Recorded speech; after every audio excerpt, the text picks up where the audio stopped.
I've had a chat completely filled with players who have never been able to complete a Nightmare 4 difficulty. So today I'm going to show you a build that can solo it, and it's not even really that hard.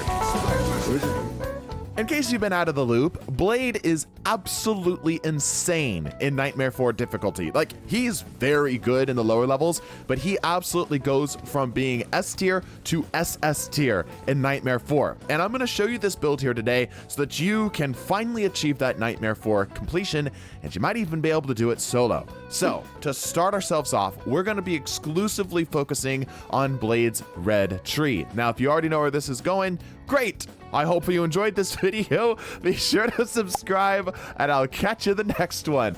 If you haven't been able to complete a Nightmare 4, which is probably the majority of you, this might seem a little bit odd because Blade's blue build is pretty good, especially like anything below Nightmare 4, but once you get to Nightmare 4, it falls off pretty darn hard. It's fine, but it just is nowhere near as good as his red tree. In fact, most of the characters kind of suffer dramatically once they get to the Nightmare 4 difficulty, and the meta is very, very different. Focus absolutely all of your points into the red tree. You don't need to be max level. Of course, it will help. You're going to be able to do this just fine without max level, but again, just focus all your points there. As for your abilities, really, you're not going to be using them. I tend to go orange for my 2 abilities for my shotgun and for my dash, and then green for my ult. But really, we really aren't going to be using them at all here today. You can pick them up, and they're great in the Nightmare 3 and lower. This will be the best place for them if maybe you want to do some stuff there. But literally anything in Nightmare 4, just don't even touch your abilities.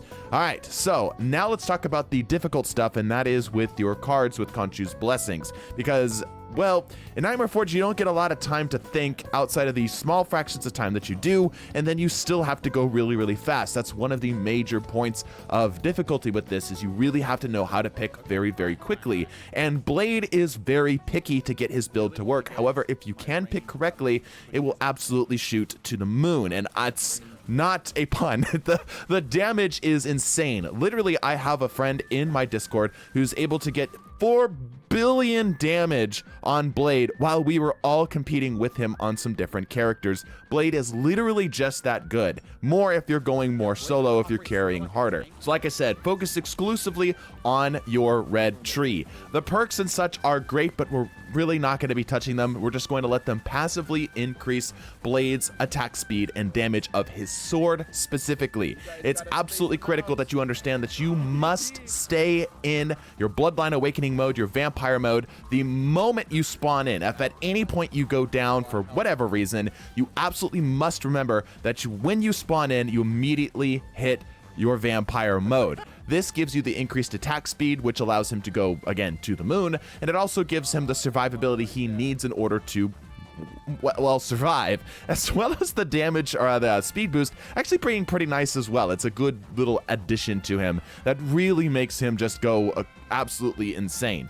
So let's start with actually your purple tree before we get into the red and maybe some of the blue tree. All right. So for the purple tree, you are going to focus on mostly damage resistances. If you can pick up anything, the perk is called Moonlight's Protection. Grab as many of those as you possibly can. It's not bad to pick up the damage increasers or the maximum healths. They're fine. In fact, you will need some of them once you get to the later levels, which we will talk about, but they're absolutely not necessary. And it's much better for Blade to get online with his damage first before you grab any of the rest of the stuff. So if you see, let's say, a legendary tier maximum health, okay, sure, go for it, grab it, but really that's not your focus. Damage resistance is a far better focus, and you really aren't going to be focusing on any of the elemental stuff either. The Primordial Frost or Zeus's Thunder, you only really need one of them because it's just fine to throw in for a little bit of crowd control, but you literally need no more than just the one stack just to have it out there. And that's it. You do not need to pick up any more outside of it. Just use it as a little touch of crowd control and move on. Also, of course, always a good pickup is the full moon, which gives you the increase of the moon points, the moon power, which just allows you to spend more points. It's a great pickup. You can even shop for it. Other than that, Don't really spend anything on the purple tree. Occasionally maximum health, but we'll talk about that later in the video. There is a critical breakpoint for maximum health later in the video. We'll get there. We'll get there. Try to avoid any damage increasers, generally speaking. This isn't because, again, that they're bad. It's just that they're a waste of your points. Blade has a just bigger increase in his damage on his red tree perks, which we'll talk about. So picking up purple tree just isn't going to do as much for you. It's just a lower, you're just choosing the worst of the two choices. It's just not as good. It's much better to just simply refresh, unless maybe you've got like just a handful of points on the side. Don't worry about any of the out of combat healing or the vampiric stuff, nothing. Don't grab any of the lifesteal stuff. Blade can cover that by default. If you're struggling with those, if maybe you aren't max level, maybe you're getting hit and you're still not getting enough healing out of it, okay, fine, pick those up. But generally that is not your goal. Let's talk about the blue tree now, because there's some options in here, but again, I must stress that this is not going to be optimal. I'm just giving this to you as an option if you want to play around with it. If you already are feeling comfortable with it, this is just something that you can have there. But I really want to make sure I stress that this is not the ideal way to go with it, okay? You can pick up 2 perks if you are feeling spicy. This is purely falling to peer pressure from the voice of Konshu. You can pick up Sacrificial Sigil, which will cause Ankhs to spawn on kills, and the Lunar Blade, which will do kind of a similar thing when you're dealing damage with your sword, creating moon blades around you. This is, again, just if you're feeling spicy and you want to fall to the peer pressure of Konshu. But generally, do not pick this up. It's just for fun. If you're on the lower difficulties, have a ball, go for it. But higher difficulties, this is not ideal. This is just something if you want to pick it up.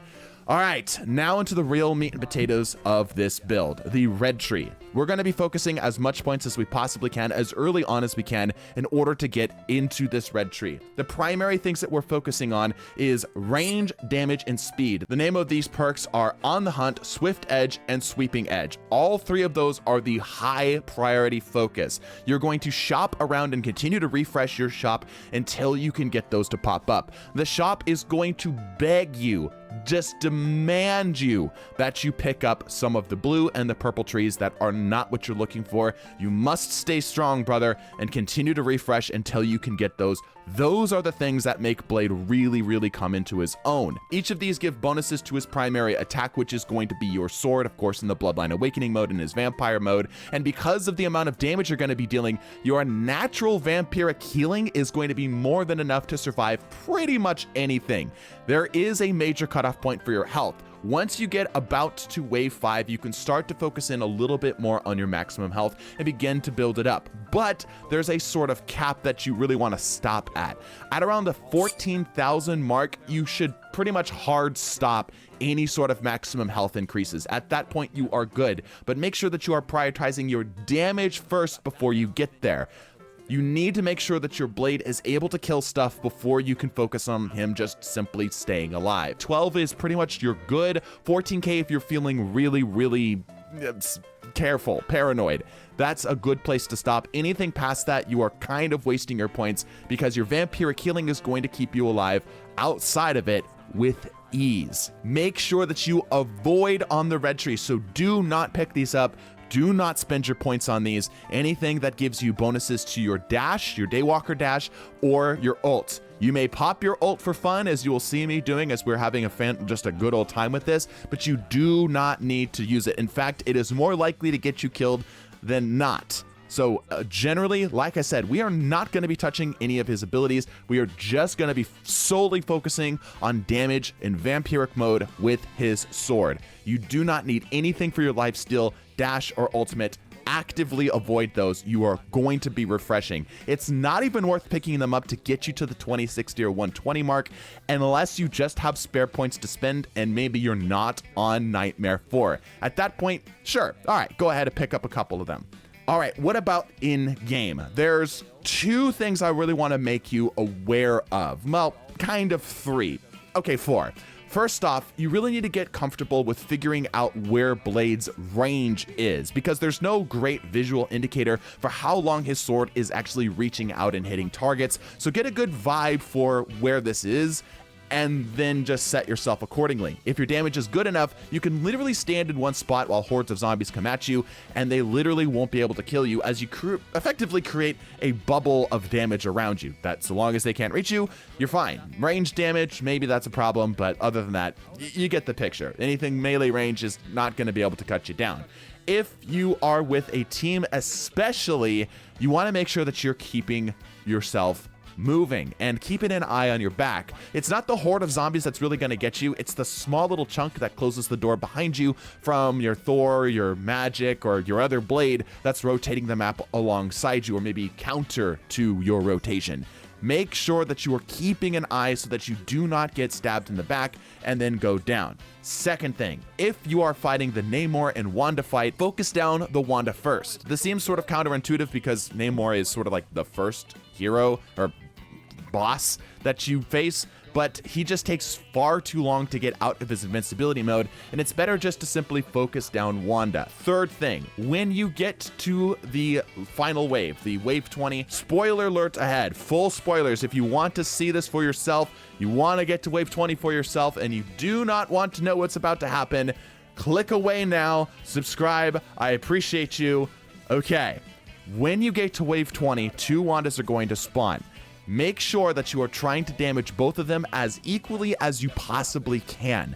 This allows you to deal with them more easily in the final stand mode, where you'll be able to just simply deal with them with splash damage. It makes it significantly easier. And in this mode, you must be careful that when you spawn back in, that you get away from that spawn as quickly as possible. The reason is, Wanda is going to try to spawn her little stun bubbles that are around the field, and she'll generally try to focus them on where your allies are. Unfortunately, allies spawn in the exact same spot no matter what's happening, which means that a lot of those bubbles are going to congregate right there. And they stack, and it's very easy to literally get yourself in a position where you can do absolutely nothing. So it's of a high priority that you get the heck out as quickly as you possibly can. You can try to use Blade's block to try to like tank a Namor's wail to keep you from getting stunned too. You can also try to do that for the bubble, but really that should be a last ditch effort. The primary focus here is to get as much range, damage, and attack speed as possible.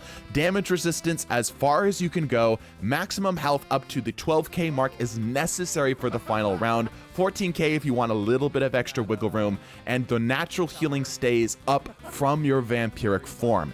Outside of that, you really should be good. Blade really plays the game for you once you get him set up. He's going to be a little slow in the first early like 5-ish rounds, but once you start to get past that and you get past the Namor boss fight and you're actually able to get some points spent, he 100% just carries the game. You can carry pretty much anybody with relatively low difficulty as well.